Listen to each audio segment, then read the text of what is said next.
organization, as opposed to only sticking around for a year and saying, nope, this isn't it, and moving on from there.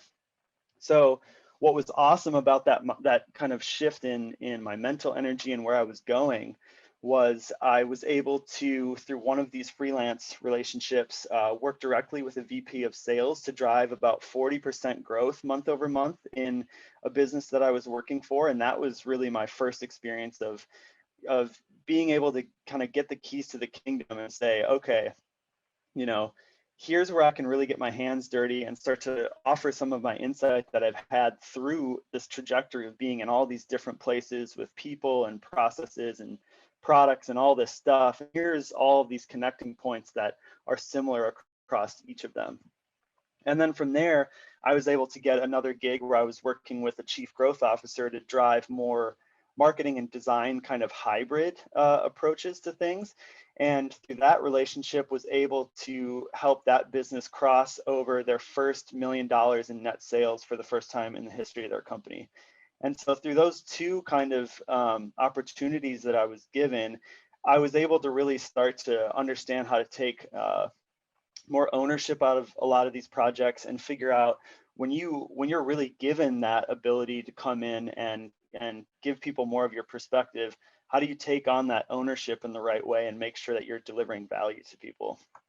So as you can see here, that's my long-winded journey of how I got to where I was. There's all these little nooks and crannies. I bounced over all over the place, but at the end of the day, it led to where I'm at now, which is I'm about to crest that kind of $100,000 net mark for the first time in my career at age 30. First year freelancing for the entire year. And so it's been kind of a wild ride to see how that, that process of going through all these different things, it really was an absolutely wild ride. And so my whole goal here is to kind of just take you into over a decade of my experience of just busting my ass, distill it into a deck, and hopefully allow you to get the learnings without you having to smash your head against the wall in the same way that I did for so many years, having gone back and forth through so many of these things.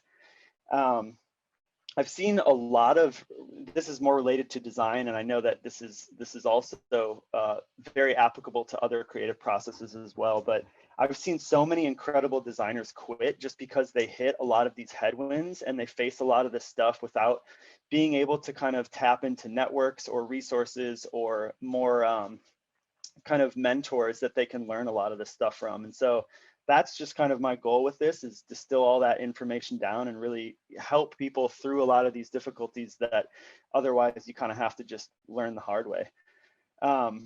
And like I said, the more work I do, the more it becomes apparent that communication is just a huge percentage of this battle.